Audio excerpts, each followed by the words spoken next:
Hello everyone, welcome back to the Christ MotoGP podcast. I'm your host Jordan Moran, and of course I'm joined by Rob Jones and Pete McLaren. A lot has happened in the last week. We've had announcements of the 2027 regulations for MotoGP, and we're going to start there. It's a pretty big change, Pete, in terms of MotoGP. You know, we're moving away from the 1000cc capacity engines. Just to give a brief rundown, I'll summarise it in 3 points. Ride height devices are banned. The 850cc capacity, aerodynamics are being restricted, and yeah, it's pretty big, isn't it, Pete? You know, it's not necessarily a welcome change for MotoGP, but a step in the right direction, I think.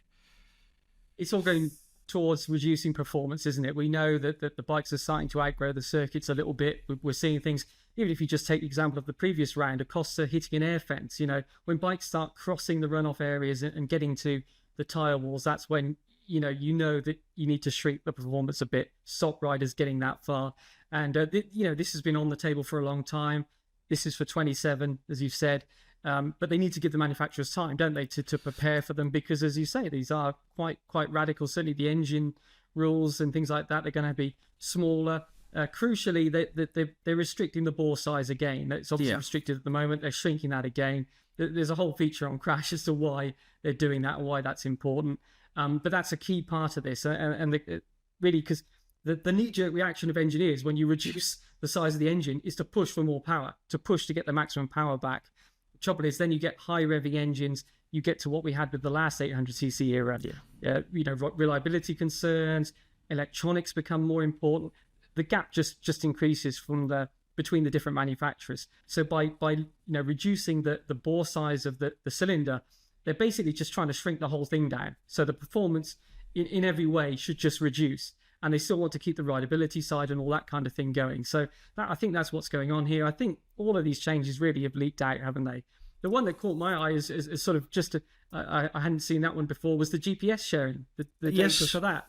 That was one that I hadn't heard of. And I suppose that we were talking a second ago, just before we came on air, about potential new manufacturers. Maybe that's a bit of a welcome mat, if you like, for new manufacturers, because it's basically saying that everybody can see everyone's GPS data, and so that means you can see. Well, now we have sector times, don't we? So at the moment, you can see a sector time, at each lap divided into 4, and the time that each bike takes. And of course, if one sector is just a straight, that's how the bike performs in a straight line. You can look at the twisty bits and all that, can't you? This will take that a step further, won't it? Because the teams can just pick any part of the track they want and then just look at the GPS data for their rider, all of the other riders, average it out between the manufacturers. It'll just help them to know where their bike is lacking, where they're struggling, where they're strong. And I think maybe because we've seen with Honda and Yamaha this year, haven't we? They've got concessions. It's a slow process. Exactly, yeah. And even now, we're still hearing different things about what the weak point is of the Honda. It's the rear grip, and now we're hearing, well, the turning. Of course, it's going to be both, but which is more important, if you like? This GPS data will allow them to know absolutely for sure where they're strong, where they're weak compared to the other bikes. There could be lots of reasons for it. It's not going to give them any performance, but they'll know, right, that's where we need to work. And I think if you're a new manufacturer coming in, it will just give you, obviously BMW is the rumor, it'll give you that sort of reassurance that you've got a pathway to follow, and that if you put in the effort and you do the development work, you'll know what you need to work on and get your bike competitive. So I thought that was quite an interesting one. Let's hope that they open that data to the fans and the media, so that we can all see, but probably not. Let's be honest. But it potentially, you could see, for example, what's the difference between Marc Marquez breaking into a corner and Pecco Bagnaia and everyone else. That kind of thing, it would open up. So we should say GPS is not allowed by the teams. It's only for media use. That's the only reason they use it. And this will be, again, this will be used as a data source now for the other teams, though it won't be able to control the engines or anything like that. But it's an interesting step, I thought. I'm not aware of it in another championship, certainly in top-level motorcycling. So, I think it's that one caught my eye just as something that hadn't already leaked out. But all the other changes, it looks like they're all basically aimed at trimming the performance. All the things that you mentioned, Jordan, will just chip away at the performance, won't they, a little bit? Yeah. The only one that will maybe increase performance a little bit is that the minimum weight has been dropped, but then the engines are smaller, aren't they? So I guess they have to knock a few kilograms off that. But otherwise, it's just chipping away and taking away performance. I suppose the big question is, how much performance will this take away?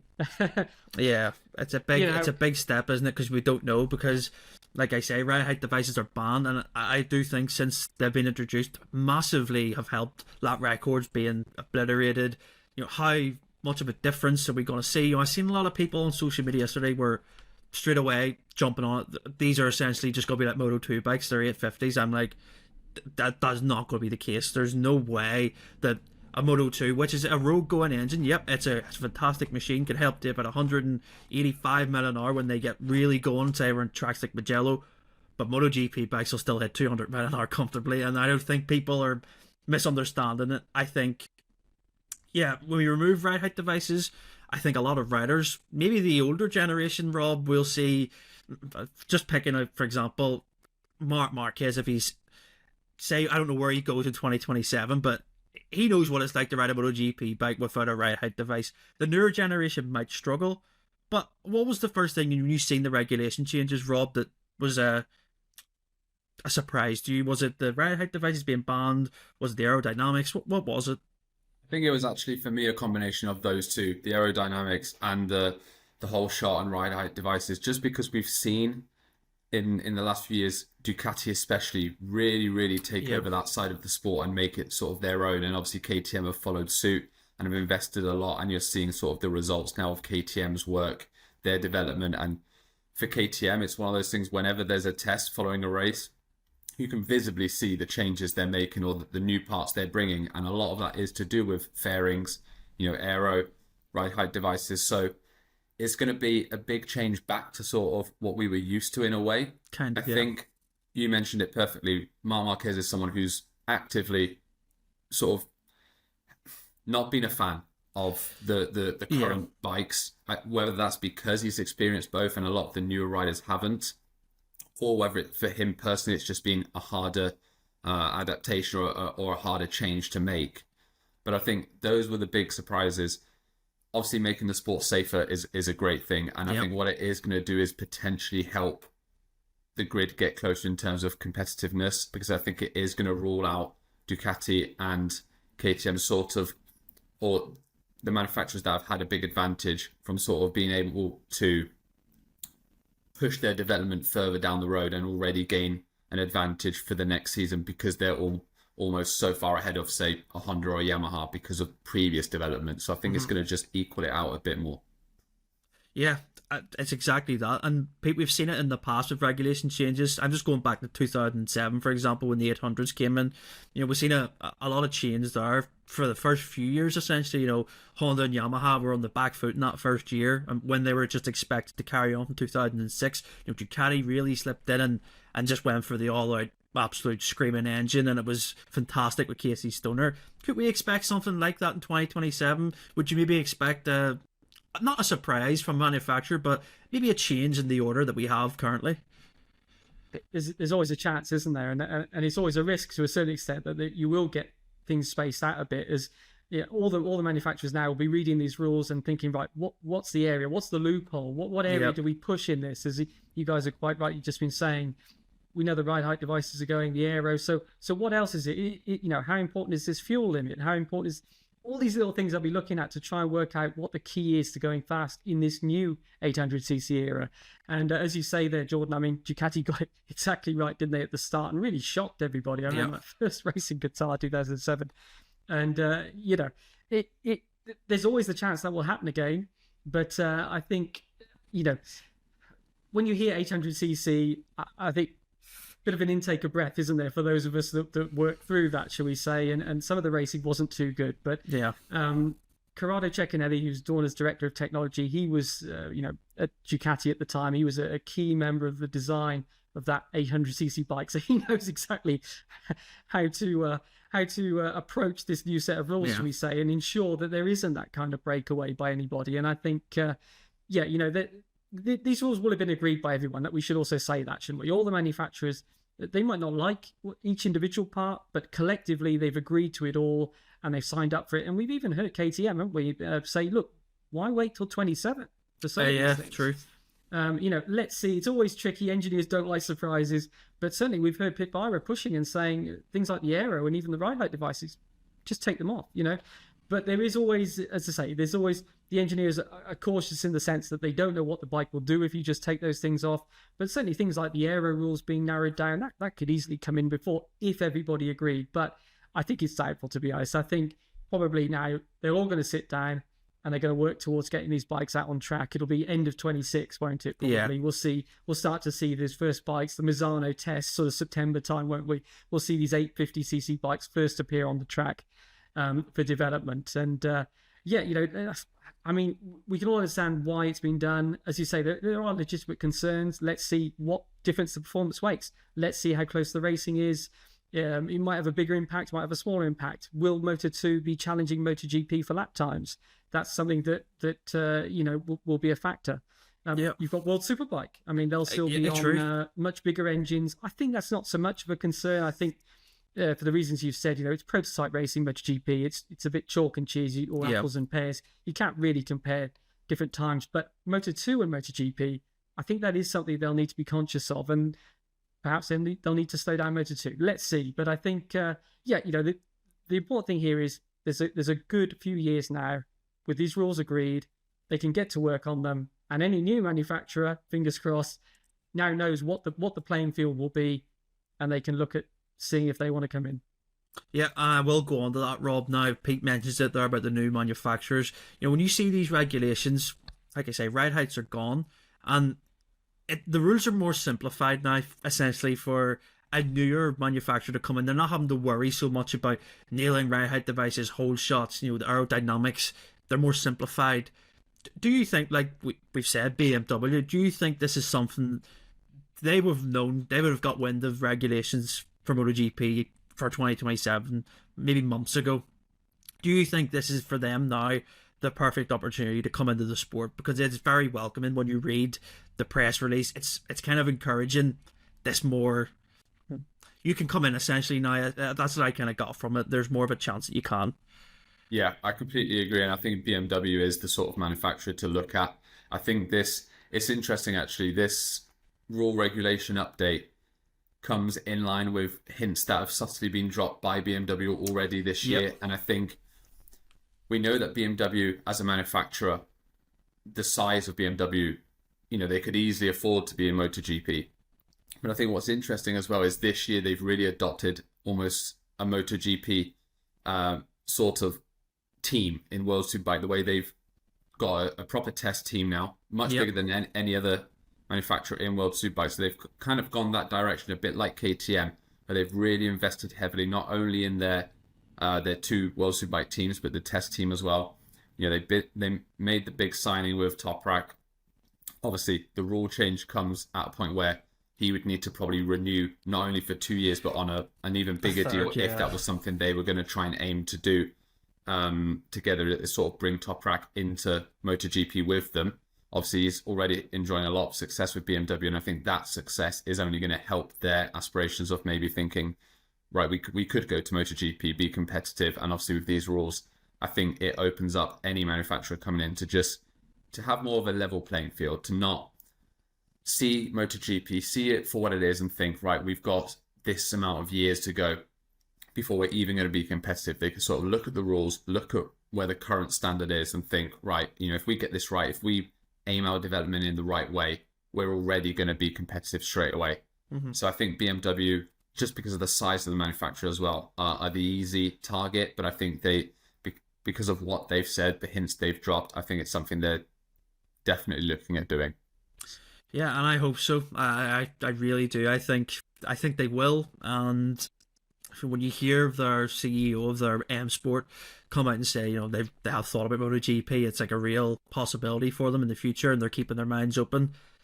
I think it only leads to one direction. Like you said, the test team's a really good example. Having Sylvain Guintoli as well is such a boost for their Superbike project. But again, you think about when he was at Suzuki, he was such an influential part of that MotoGP project, and getting that world title for them in 2020. I think, like you say, Rob, spot on. They've nailed the steps to get to that point, and I'm excited to see what the future holds. And just finally, I'll say about my biggest thing for the regulations, I'm so happy that ride height devices are banned, to be honest. I think that we will see much better racing for it. We've seen a lot of stress on the rear tires because of them. The riders don't really like just how the bikes feel when it gets into a race. I think it's going to be a really good step. I think we're going to go back to what we kind of seen pre-ride height devices. The aerodynamics being simplified, made smaller. That's only a positive. And Pete, you said a really good thing to me before we started. We just can't get rid of them. It's just not possible now. Because like if you just took them all off, I mean, I think that would be a bigger disaster, to be honest. And yeah, I think overall, I'm really happy. I think MotoGP have kind of listened to fans, teams, riders, and I think they've got the blend spot on here. So we'll have to wait 2.5 years, but yeah, I can't wait for it then. But let's focus on this weekend, the French Grand Prix. Pete, what's your memories of Le Mans? It's such an iconic circuit, that Bugatti circuit. It's a historic venue. The fans are incredible. When you think of MotoGP around Le Mans, what's the first thing that comes to mind? Probably the fans, as you say. It's always last year was officially the record, wasn't it? It was, yeah. There's a bit of controversy about, there's some tracks that maybe in the 60s or 70s had hundreds of thousands and that sort of thing. But let's say the modern era, it set a new record, and yeah, I mean the fans really, I think, make the event. It's amazing the contrast. You've got the town of Le Mans, this picturesque French town with a lovely little square and all the restaurants around it, and then you've got the campsites which resemble something like Mad Max at times. So it's but it all just builds to the atmosphere, and as an event, it's I mean the promotion is first class. I think it's one of the events that when people come to Dorna and say we want to put on a MotoGP, which one should we come and visit so we can learn? Le Mans is always, in the top couple of events that they name and suggest that people come to see, because they put on a real, it's not just about when the bikes are on track. They then got shows in the evening. They keep all those people from the campsite. It's incredible. At the racetrack. And all the freestyle shows and everything else that they put on. So they do a fantastic job. I think the tickets are competitively priced. Everything. I mean, they do everything well there as far as the fans. The track on paper doesn't look like much, does it? But there are undulations. The chicanes are, most of them, more like Mugello style, aren't they? Flowing, faster cut type things than just sort of stop and go. Okay, there are some tight ones, but it's sort of a variety of corners there. So yeah, it's always an interesting event. As I say, the fans really make it, I think, and certainly when they've got a home rider to cheer for, I mean, the roar is deafening. You've got that start finish straight where everything is sort of penned in by the grandstand on one side, the pit buildings on the other. And the sound just reverberates around the start finish straight there. So yeah, when the likes of Zarco or Quartararo are doing well, which fortunately at the moment will be a bit of a task, won't it, for them? But there's no doubt they'll have plenty of home support, and maybe they'll adopt Acosta, of course, being Tech 12 being the French team. Very true, yeah, true. Rob, what's your memories of Le Mans? Any races that stand out from the past? I've got plenty in my head that I think, that's proper MotoGP when you think about it. Yeah, there's been some incredible races at Le Mans. I think as well, it's one of those. It's a very unique circuit, and I think because the type of circuit that it is, and also that it hosts Le Mans, it's a very special sort of place. Yeah, I think somewhere different than the MotoGP go the rest of the year, and I think the circuit itself, like Pete said, there's not too much that stands out, but it just blends itself for a lot of great racing, and we've had a lot of great racing there in the past. Obviously, last year was a pretty controversial race with the incident that took place between Vinales and Bagnaia. Yeah. Marquez has had his moments there, a lot of saves. There was obviously the race where it looked like he could win with Honda after what had happened in Jerez, but then crashing out from the lead, and Miller winning that race for Ducati. I remember when I first started watching the sport, it was a bit of a Jorge Lorenzo circuit, one of the specialities on the Yamaha. That was something that stuck with me. But yeah, it's a phenomenal circuit for MotoGP. And I think this weekend, obviously Ducati have had a great record there, but I think there is going to be a lot of riders in the mix. And I think a certain Pedro Acosta is one name to watch out, with it being Tech 3's home race. Yeah, definitely. Like you say, Ducati are looking for 5 Grand Prix wins in a row around Le Mans, which is quite incredible when I think about it, because I looked at the stats this morning and I actually went, oh yeah, they actually are for 5 in a row. And I forgot about, well, obviously we had Bezzecchi win the Grand Prix last year, and Enea Bastianini won it in 22, Jack Miller in 21, and in the COVID year, 2020, it was moved later in the year, and Danilo Petrucci won in the wet. So it's a Ducati circuit, and the stats don't lie, and it's all there. But for me, memories of Le Mans, I think of a few races. There's that one with Marc Vinales and Valentino Rossi. Zarco was involved. Rossi crashed out in the last lap after leading. He made a mistake, and Vinales came through. But the French crowd were so devastated. But then they were elated because Zarco was on the podium. It was like one of those races. Plenty of saves, like you say, Rob. Marc Marquez made an incredible save. I think it was 2019 in practice, where he was essentially just lying on the curb and he picked the bike up. And double right-hander, wasn't it? Yeah, Garage Ver, yeah. It was amazing. It was just brilliant. Even just going back when I was younger, I think of the 250 races around there. Remember, they changed the circuit slightly at turn 2, where it was a tighter chicane and stuff. Rossi versus Gemini was a great one, 203. I watched that back last week. It was a damp race, but then I think they were on wet tires and it dried out, and they were sliding the Hondas all over the place. Gemini beat Rossi. So it's an iconic place, and I think it's one of the best circuits on the calendar. A lot of people say it's maybe a bit boring, a bit type. I actually think it creates great racing, so it does, and we always get a good storyline from the weekend, no matter what. I want to touch on Pecco Bagnaia first, Pete. He, of course, comes off a fantastic win in Jerez, and it hasn't been the best place for him. Le Mans, past 2 Grand Prix, he's had 2 DNFs, and 2022, it was his mistake. He was trying to catch an Air Bastianini, and he just lost the front. Last year, it was a bit of a 50-50 with him and Maverick. This weekend, he'll surely just want to come in and just carry on his Jerez form, won't he? Absolutely, yeah. Especially with Martin making that mistake, and he's up to second in the championship now, isn't he, Bagnaia? So he needs some momentum, doesn't he? He needs to get a couple of good, strong results in a row, a full weekend, sprint and the GP, a bit like how he started the year, should we say? But it's sort of been up and down since then. So we've seen in the past that Pecco can do this, can't he? He can put these sort of setbacks behind him. So, as you've said, he's on the right bike for Le Mans. The Ducati, it's definitely the stop-and-go nature, if you like, suits the braking of the Ducati and the traction on the acceleration that they get. So there's no reason why he can't have a strong weekend this weekend. But as you say, there's going to be a lot of riders that are close and are ready to fight. And all those braking zones, they're also overtaking opportunities, aren't they? So, you can easily come under attack at Le Mans from somebody who, should we say, is brave on the brakes. It might slow you both down, which then makes great racing. But there's plenty of opportunities for people to have a go and sort of hold people up. So it's difficult, I think, to escape, especially when it is close. As you say, last year, the tangle with Maverick, it was a shame for both of them, not really anyone's fault. And we saw the year before he was under pressure from Bastianini, wasn't he? So yeah, let's see what happens this weekend. I think the weather is always the big one, isn't it, at the moment? That's the first thing. I think it's looking okay until Sunday from what I saw, and then there's a bit of a chance of rain. But certainly it doesn't look like it'll be too cold. That's always those morning sessions can be barely 10 degrees sometimes. And you don't, especially breaking into that first chicane, they have that super fast corner heading into it, putting all that faith in the front tyre. So it looks like it should be fairly stable this weekend. I think the riders will be relieved to see that.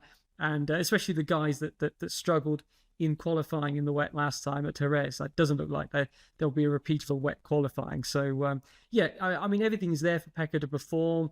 He says that they tried some things, didn't they, at Jerez on the Friday in practice, and that he was pleased with the step forward they made. They now had a day of testing as well. So we'll also get to see what did people, did they try anything that's going to make a decent step at the test? You don't always see it at the test itself because the teams have got to go away and go through all the data, don't they, and see, oh, hang on a minute, if we use that new part with this setting and this setting, it looks like it'll work. So sometimes you don't see until the following event when they come out on track.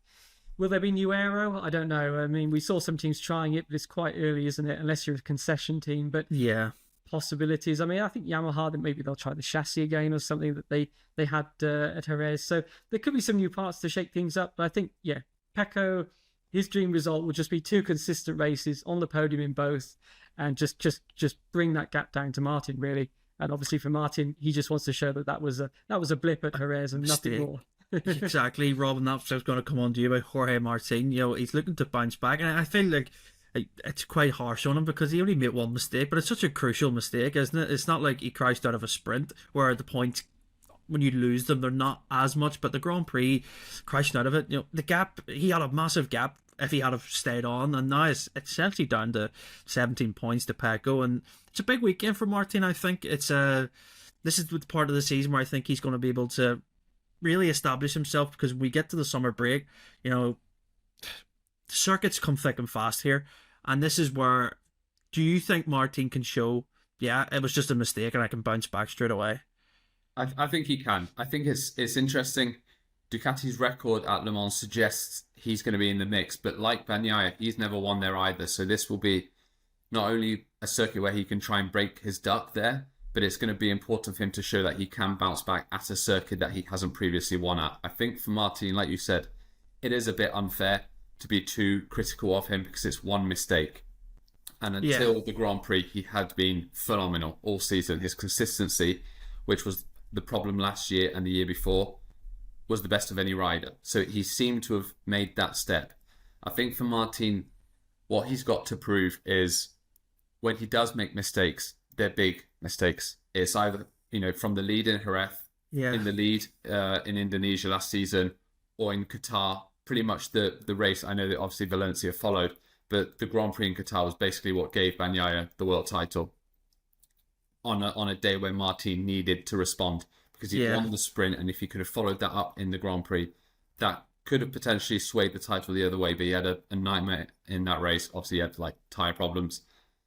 But I think for Martin, it's a case of, we know he can bounce back, but he's got to bounce back and show that these mistakes, he's not only going to be able to get rid of them, but he's got to cut out mistakes in such pivotal moments. Because like you said, he had a big lead in the championship, and while his lead stays intact, it's the gap that's been brought down. And now the other riders like a Pecco Bagnaia or a Marquez are going to see that and think there are cracks. And look at the amount of points we can gain back in just one race. So I think Martin's got to try and sort of stop the bleeding, get back on top and show that was a blip, but this is still my championship.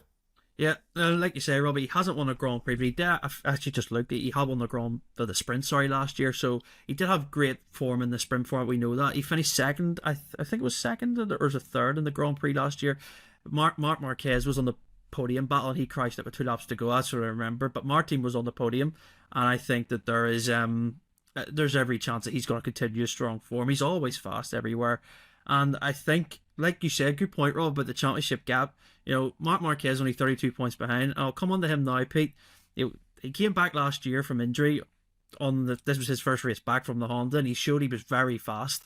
And yeah, he did crash out of the Grand Prix in the end. But coming on the bike that won the race, well, Bezzecchi won on the year old, but you get what I mean. The bike that was so successful last year around every circuit, coming in with all that data, Marquez tested a rear thumb brake at Jerez. Isn't going to use it this weekend, but I can just tell that this is now his chance, isn't it? Surely he wants to just continue that form that he was always at the front in Jerez, isn't it? Yeah, exactly. It's as we said, isn't it, after Jerez, which is there's only one place up on the podium he can go on a Sunday now, and that's first place. So there's no reason to believe that he should be not fighting for it, let's say, at this stage, heading into the weekend, given that, as you say, he's now had his first in-season test on the Ducati. A whole day on track just to learn the bikes, try different things, like you say, the thumb brake, but also just try different settings with Frankie Carcetti, try and find something to be even more comfortable with. It's a track he's gone well at in the past, as you've said. It suits him, it suits his style. It suited the Honda, of course, but the Honda was good under braking, so he was able to claw back that time. It'd be interesting to see. We know he's pretty good on the brakes with the Ducati, so he should be strong again. On the Honda guys, on the other side, though, they've been saying, haven't they, that it's lost that braking strength. So this might be another track where, it's just confirmation that perhaps in trying to gain in traction, they've given up the front end that Marquez was able to use so effectively in years past to make up for other areas of the track. But Marquez is on the bike that, as you say, has won the Ducati anyway, that's won the last 4 races at that track. Yeah, for me, there's no reason to believe that he's not going to be up there again in the podium battle. And taking the fight to the others. There's always going to be that question mark of the difference between the 23 and the 24. Some tracks it's going to be bigger, some tracks it isn't it? We won't know until they go out on Friday. But I think we've seen that he can fight with them regardless. So I think he's going to be in the podium, and if you're in the podium battle, potentially the victory battle this weekend. It's quite interesting, actually, you just think about it. So the year-old Ducatis won the last two Grand Prix, when you think about it. So Bezzecchi won on the 22 and 23, and then Anea won on the 21 and 22. So it's a, I don't know what that is. Maybe it's a trend, but I don't know. Marc Marquez on the year-old bike. Could he make that three in a row for the older Ducati? So yeah, I think he's going to be incredibly strong. And a team that I think need to really make a bounce back, Rob, is Aprilia. I think it's a good circuit for them on paper, actually. Maverick was very strong last year until he had that incident with Pecco. But surely it's the same story we've talked about, this consistency issue. They just need to have top fives everywhere, essentially. And I don't, they can't be languishing down in 10th. It just isn't good enough for a championship battle, is it? No, and the performance Vinales showed in Austin, to secure pole position, to win the sprint, to win the Grand Prix and have such a pace advantage, for Vinales to be pushed off track, basically middle of the pack, to come through, overtake pretty much every Ducati on his way through. We really did think, right, we've seen these consistency issues before, but this is finally turning the corner, not only for Vinales, but Aprilia, to show that they can be there every race. And then they were fast on Friday in Jerez. And then from one day to the next, condition change, and an FP3 session has ruined their weekend, essentially. Yeah. As soon as it's rained, the pace has gone, couldn't qualify well, couldn't overtake, crashed obviously on the wet patches in the sprint race in Vinales' case. And it's just all that good work that's been done in one weekend is immediately ruined. And, they suffer because of the lack of consistency, because the bike, I think what's difficult to understand with Aprilia is when they're strong, they're so strong. And I think we struggle to see why this performance can't carry over like it does with Ducati, because the bike is good enough to beat Ducati on its day. But then their bad races, we saw it in Formula 1 this weekend. Verstappen was second, and that's a bad race for him. Or, we see it for Martin this season. A bad race was still on the podium. A bad race for Aprilia is 11th or 10th. And that, to your point, Jordan, those are the sorts of results that are immediately going to rule them out of contention, especially this year with so many Ducatis and so many riders strong and at the front of the championship. Results like 10th and 11th aren't going to cut it. And I think they need to, again, it's been a strong circuit for Vinales, especially during his time at Yamaha.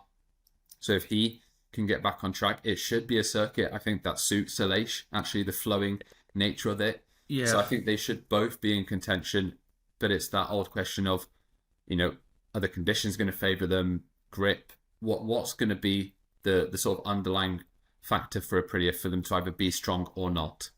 Yeah, and I just think I kind of just hope it's not one of them. Like it's each week it's like Vinales is quick, Aleix is quick. Well, the other week it's like, can we just get both of you at the front like we had in Barcelona last year? It'd be better for just for me to understand how this bike actually works. And yeah, Pete, it's such a big weekend as well for Tech 3, KTM, of course.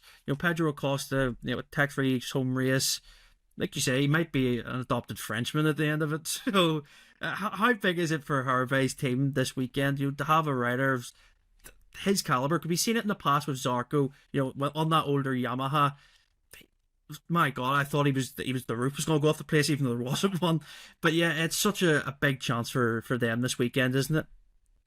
It is, and I think it's great for the French fans. As we've said, it could be hard for Zarco, for Quartararo this weekend, given the results of their machinery so far this year.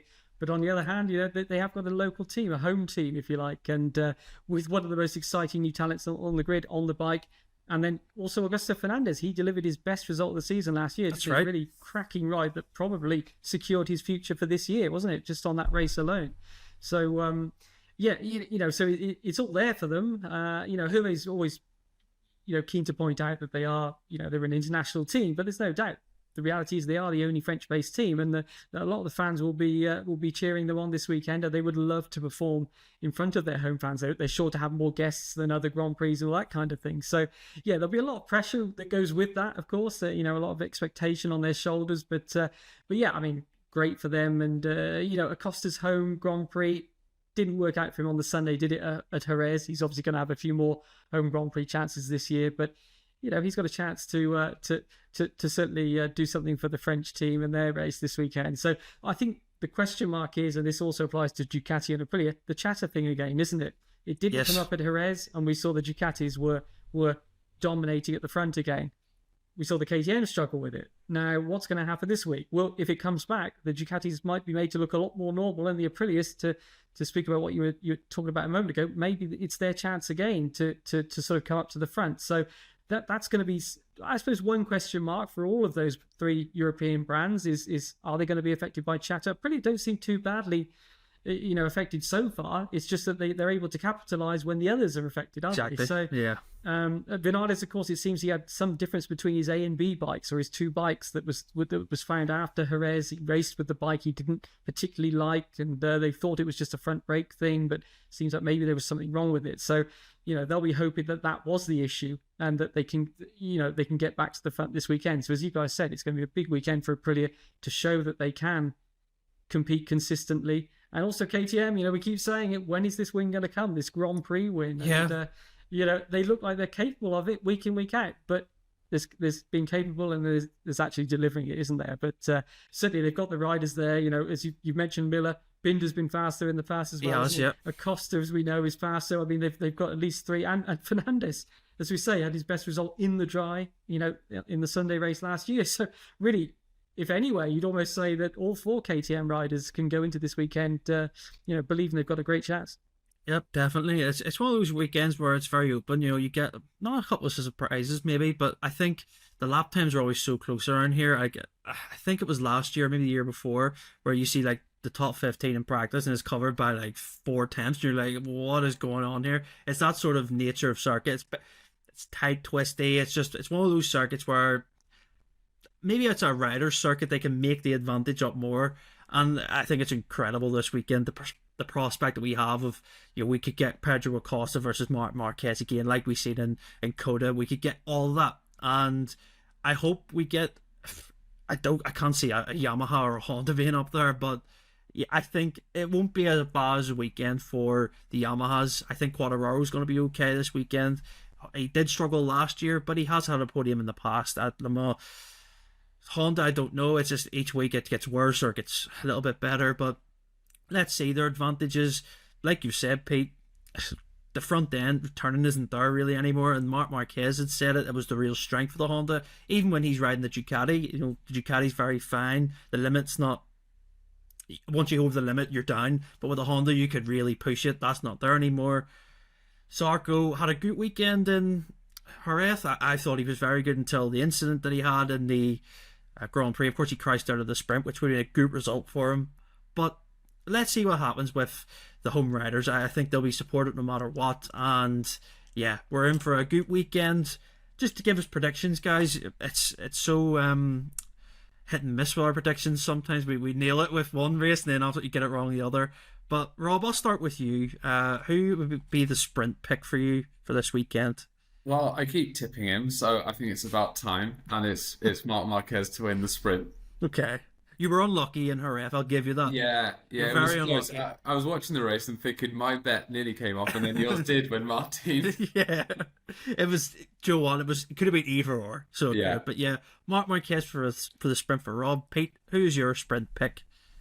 Go with Acosta to Okay. carry the Tectois flag to glory in the sprint. Yeah. Yeah.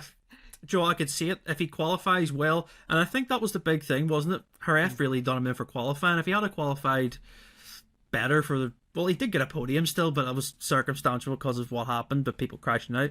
But I think he learned, and I could see it. Qualifying's the key, isn't it, for him?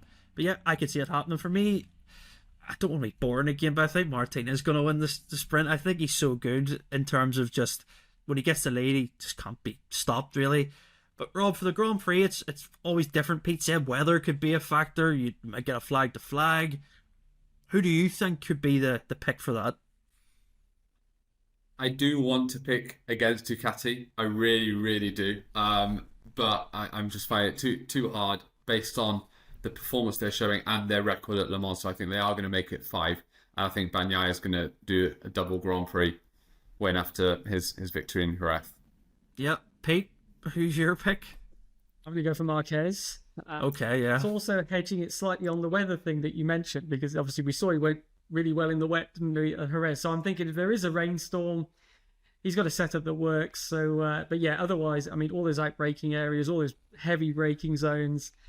Could we see part 2 of Mark versus Pecco? With Rob's prediction, I mean, it could happen, couldn't it? And I mean, Le Mans is a place where you can just run it up the inside about 3 or 4 times a lap, can't you? So I feel like chicane is going to be if there's chaos. incident, I think we know where it will be. Yeah, I'm going to pick Marc Marquez to win the Grand Prix as well. Joe, you made a good point. That first chicane, even last year, Mark on the Honda was an absolute nuisance to the Ducatis. I remember Pecco giving off to him. There's a really good slow-mo shot, actually, of Mark just completely sending it, and they touched a wee bit, and Pecco, mid-corner, had the arm off, giving the hand. Mark didn't even look at him. It was brilliant. So, yeah, I do think Mark, whether the conditions play into it, he's so good at those changeable conditions, and you can actually see his advantage, especially in Jerez in qualifying. He looks so comfortable compared to everyone else, and if it's in the dry, I think he's still got a great chance, but if it's in those changeable conditions, I think barring a mistake, he's the man that can run away with the Grand Prix. What I will say before we finish, I want to say about turn 2, Pete. It's the crash zone of the whole calendar, essentially, isn't it, across all the classes? Why is it temperature? Is it just? It's just one of those. I think of Joan Mir's crash that time where he lost the front in 2020 and he slid into the gravel and then stood up as he was sliding. It's just the best dismount of a crash I've ever seen. Why does it happen so much around this circuit? It's a combination of things, isn't it? As you say, the weather is always one of them. It's those morning sessions, especially the afternoons can be scorching hot, but the morning sometimes can be, sort of say, barely 10 degrees, and the tyres, they're on the borderline of sort of working temperature. So, yeah, the chicane, the first chicane, if we just keep it simple and call it that, you've obviously got that massively fast first corner. So the bikes are still leant over when they start braking. And again, it of course increases the risk of losing the front, doesn't it? And so that's why. So you combine that with the unpredictability of the cold weather, not knowing exactly how much grip you've got on the front tire, whether you've got it up to temperature, and then you're hitting the brakes, and maybe you're offline, you're trying to overtake someone. Yeah. All of that together just means that, it tends to be, as you say, the most treacherous call of the year quite often, isn't it? Yeah, I think about that Jack Miller crash he had that time. He was so lucky. Where it He was up and, he went straight off into the barrier, and it was the lap of the gods essentially. And he was so lucky, Jack. And yeah, it's just one of those corners. It can happen in a Grand Prix. It can happen in practice. Just watch it across all classes. You'll see that little Christ symbol will come up, and it'll be that corner, and you'll just see people in the gravel just looking confused on why it's happened. It happens every year, and yeah, it's dramatic, that first corner and that first sector. So yeah, can't wait for this weekend, guys, and yeah, let's see if our predictions come true. But if you enjoyed the podcast, make sure to give us a 5-star review on Apple, Spotify, wherever you get your podcasts. Subscribe to the YouTube channel if you're watching. Leave us your predictions in the comments. Like the video. And we'll see you next week for the review. Take care.